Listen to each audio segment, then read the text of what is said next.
apa yang terpendam di dalam bumi Indonesia ini, agar supaya sebagai hasil dari penggalian itu dapat dipakainya sebagai dasar daripada negara Indonesia merdeka yang akan datang.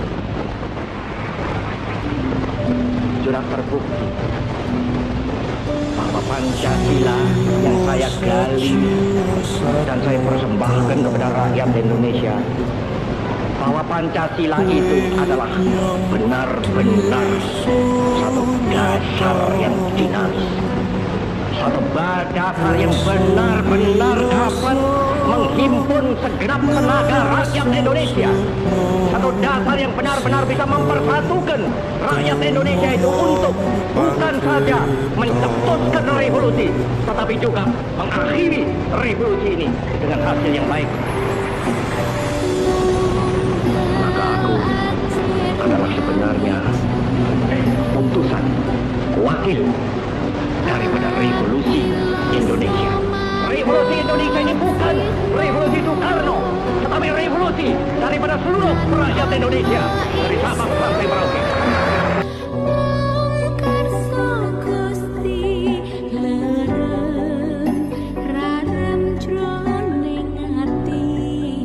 Saudara-saudara sebangsa dan setanah air, jadi Hindu jangan jadi orang India, kalau jadi Islam jangan jadi orang Arab, kalau jadi Kristen jangan jadi orang Yahudi. Tetaplah jadi orang Nusantara dengan adat budaya Nusantara yang kaya raya ini. Wahai saudara-saudara, musuh yang terberat itu adalah rakyat sendiri. Rakyat yang mabuk akan budaya luar, yang kecanduan agama, yang rela membunuh bangsa sendiri demi menegakkan budaya asing. Jangan mau diperbudak oleh semua itu. Tetaplah bersatu padu membangun negeri ini tanpa pertumpahan darah. Hei anakku, simpan segala yang kau tahu. Jangan ceritakan berita dan sakitku kepada rakyat. Biarkan aku menjadi korban asal Indonesia tetap bersatu. Ini aku lakukan demi persatuan, kesatuan, dan keutuhan bangsa. Di perjalanan sejarah umat Malaysia itu, kita selalu menjumpai orang-orang besar. Tapi orang-orang besar satu persatu tidak luput dari salah. Oleh karena sekadar manusia biasa. Islam adalah agama yang menuju kepada otak. Islam adalah agama yang menuju kepada hati dan otak. Segala ajaran Islam bisa diterima oleh hati kita dan bisa diterima oleh otak kita. Di dalam sejarah umat manusia selalu, saudara-saudara, manusia itu ada yang mimpin, ini rasul-rasul, tapi selalu ada antara ajaran dengan manusia yang diberi ajaran itu, yaitu pemimpin. Masuk akal bahwa kita harus percaya kepada rasul-rasul, padahal kita nggak pernah melihat Muhammad, nggak pernah kita melihat Musa, nggak pernah kita melihat Sulaiman, nggak pernah kita melihat Isa. Kita sekarang ini merayakan Maulud Nabi. Apa sebenarnya yang kita rayakan? Bukan sekadar Muhammadnya, bukan sekadar dia itu dulu Nabi. Tidak. Yang kita rayakan sebenarnya adalah ajaran konsepsi agama yang dia berikan kepada umat, diberi oleh Tuhan via malaikat Jibril kepada Rasul. Rasul meneruskan lagi kepada umat, yaitu kita. Itu yang kita rayakan. Oleh karena itu maka kita berkata, jikalau benar-benar engkau cinta Muhammad, jikalau benar-benar engkau merayakan Maulud Muhammad bin Abdullah, jikalau benar-benar engkau merayakan Rasulullah yang punya hari Maulid, kerjakanlah apa yang ia perintahkan, kerjakanlah apa yang agama yang ia bawa, kerjakan sama sekali, agar supaya benar-benar kita bisa berkata, kita telah menerima api daripada agama yang dibawa oleh Nabi Muhammad sallallahu alaihi wasallam. Saudara-saudara, mari berjalan terus di atas dasar-dasar kenegaraan kita. Berjalan terus sebagai umat Islam di atas dasar-dasar ajaran agama Islam. berjalan terus. Dan memang telah dijanjikan oleh Tuhan. Janji oleh Tuhan kepada kita. Jikalau kita berjuang benar-benar di atas dasar agama, kita akan menang. Janji Tuhan, bukan sekadar apa yang kita dengarkan dari orang klinik. Tidak, saudara-saudara. Kita ingin menjadi satu bangsa yang seperti setiap hari digembleng oleh keadaan. Digembleng, hampir hancur lebur, bangun kembali. Digembleng, hampir hancur lebur, bangun kembali. Hanya dengan jalan demikianlah kita bisa menjadi satu bangsa yang benar-benar bangsa otot kawat balung besi. Orang tegas, bapak palu de pandai. Apalagi orang tegas di paning kurindo. Hanya jikalau kita mengerti dialektik daripada perjuangan. Jikalau engkau umat Islam yang sejati, engkau harus senang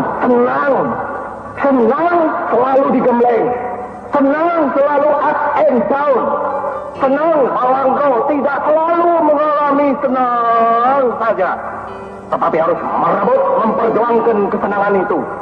Sebagai diucapkan oleh firman Tuhan, inna ma'al usri yusra.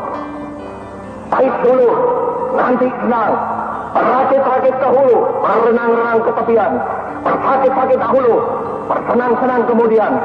Jikalau kita mengerti akan dialektik ini, barulah saudara-saudara, kita bisa menjadi bangsa yang besar.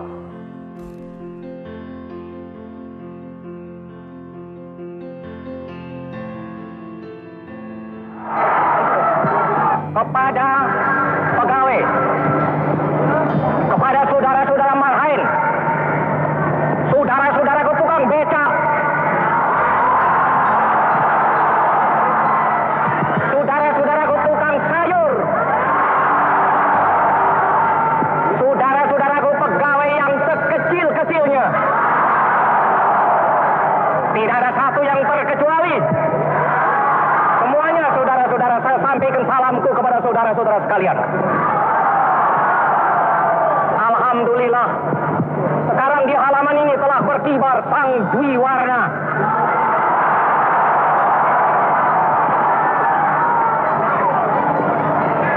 Benar, saudara-saudara, penyerahan kedaulatan ini adalah hasil daripada goodwill, maksud yang baik, pengertian yang baik antara Indonesia dan Belanda, antara Indonesia dan dengan seluruh dunia internasional. Memang kami berterima kasih atas goodwill itu. Saya pun pada saat sekarang ini, saudara-saudara, menyampaikan terima kasihku kepada semua utusan-utusan agung daripada negara-negara asing yang pada ini hari telah hadir di sini.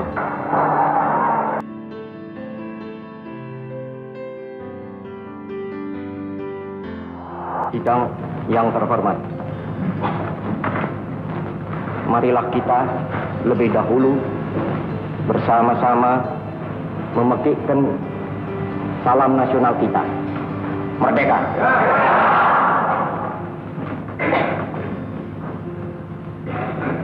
Sidang yang terhormat, saya mengucap syukur, alhamdulillah. Demikian juga beberapa anggota pemerintah dan parlemen telah berkali-kali mengatakan bahwa kemerdekaan nasional bukanlah tujuan yang terakhir bagi kita. Bagi kita, Indonesia merdeka tak bukan dan tak lebih hanyalah syarat untuk mencapai kemakmuran dan kesejahteraan rakyat dalam arti jasmani maupun rohani. Kemakmuran rakyat dan kesejahteraan rakyat adalah tujuan kita bersama. Idealisme memang berguna. Ajukanlah idealisme Tuhan itu dalam hal mencapai kemakmuran dan kesejahteraan rakyat, supaya idealisme Tuhan itu menjadi pendorong bagi pemerintah dalam bekerja dan berusaha. Tetapi agar supaya idealisme itu dapat dikerjakan, hendaklah ia diajukan dengan memperhatikan realitas yang kita hadapi sekarang, dengan mempertimbangkan bukti-bukti yang nyata. Apa jalan-jalan itu? Di antaranya ialah pertama, mengadakan rasionalisasi dalam susunan negara dan dalam badan-badan dan alat-alat pemerintahan. Struktur daripada negara kita sebagai federasi pada prinsipnya mungkin dipertahankan, akan dapat memberi sumbangan yang tidak kecil untuk meringankan beban pemerintah dengan menempatkan tenaga-tenaga yang berkelebihan di dalam perusahaan-perusahaannya itu. Oleh karena itu, maka lebih jelaslah lagi betapa pentingnya adanya keamanan dan ketentraman di seluruh Indonesia. Merdeka.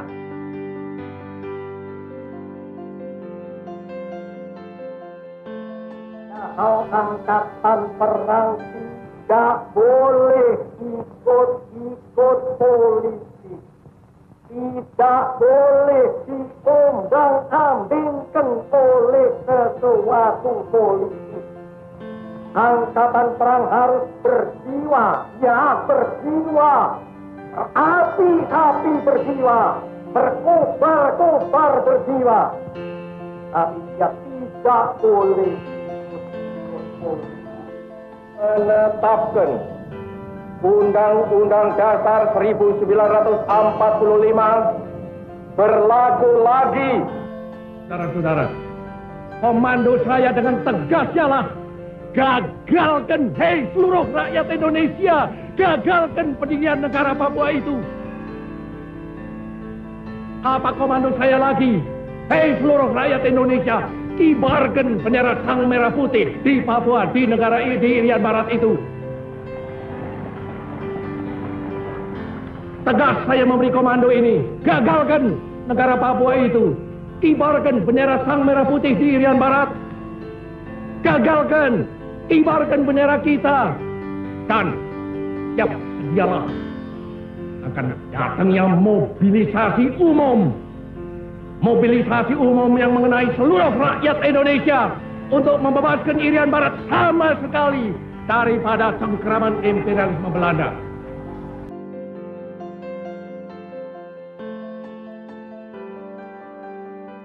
Surat perintah 11 Maret itu mula-mula dan memang sejurus waktu membuat mereka bertampik sorak-sore kesenangan.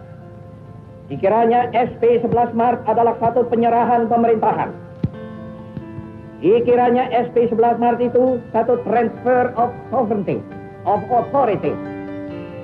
Padahal tidak. SP 11 Maret adalah satu perintah pengamanan. Perintah pengamanan jalannya pemerintahan. Pengamanan jalannya ini pemerintahan. Demikian kataku pada waktu melantik kabinet. Kecuali itu, juga perintah pengamanan keselamatan pribadi Presiden, perintah pengamanan wibawa Presiden, perintah pengamanan ajaran Presiden, perintah pengamanan beberapa hal.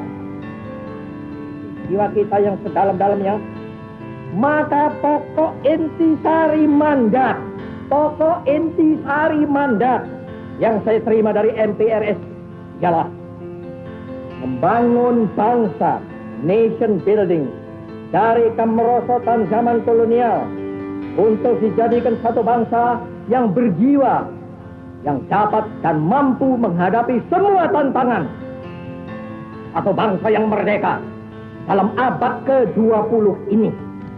Itulah intisari pokok daripada mandat MPRS kepada saya.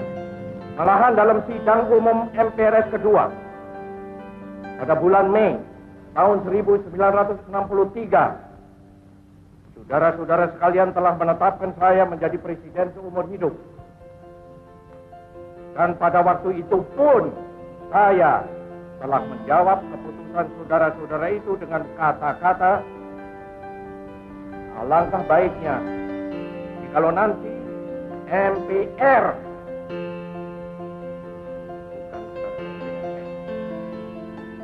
kalau nanti MPR, yaitu MPR hasil pemilihan umum, masih meninjau soal ini kembali.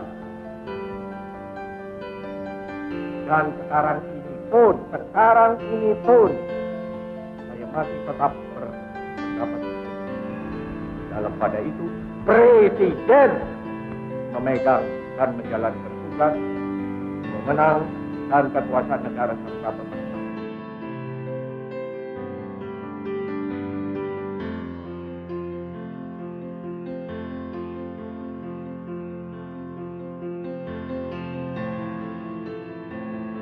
Engkau, hei pemuda-pemudi yang ada di sini, sekarang mengerjakan investment. Kerjakanlah pekerjaanmu itu sebaik-baiknya. Kerjakanlah sebaik-baiknya, oleh karena apa yang kau kejar sekarang ini ialah ilmu. Dan ilmu itu bukan untukmu sendiri, tapi ialah untuk anak cucumu, untuk bangsa Indonesia, untuk rakyat Indonesia, untuk tanah air Indonesia, untuk negara Republik Indonesia. Maka, saudara-saudara dan anak-anakku sekalian, jikalau kita semuanya berkumpul di sini, kenangkanlah akan hal itu. Kenangkanlah bahwa sebagai tadi ku katakan, korbanan-korbanan kita telah berat sekali.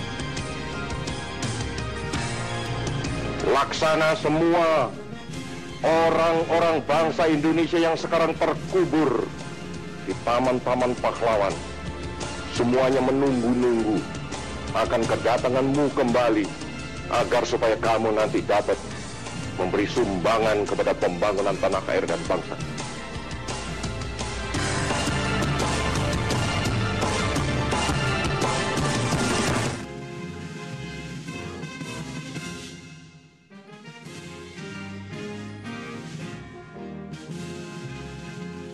Ayo bangsa Indonesia, dengan jiwa yang berseri-seri, mari berjalan terus.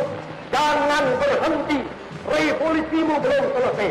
Jangan berhenti, sebab siapa yang berhenti akan diseret oleh sejarah. Dan siapa yang menentang corak dan arahnya sejarah, tidak peduli tiada bangsa apapun, dia akan dikilap oleh sejarah itu sama sekali.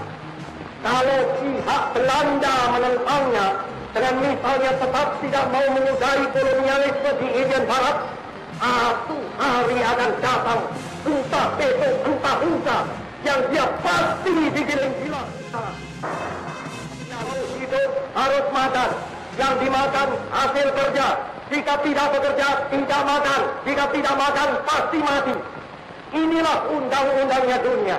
Inilah undang-undangnya hidup. Mau tidak mau, semua makhluk harus menerima undang-undang ini. Terimalah undang-undang itu dengan jiwa yang besar dan merdeka. Jiwa yang tidak menengadah, melainkan kepada Tuhan. Sebab kita tidak bertujuan bernegara hanya satu windu saja. Kita bertujuan bernegara 1000 windu lamanya. Bernegara buat lama-lamanya. Jerbasuki Mowobio. Sekali merdeka, tetap merdeka. Merdeka, merdeka buat selama-lamanya.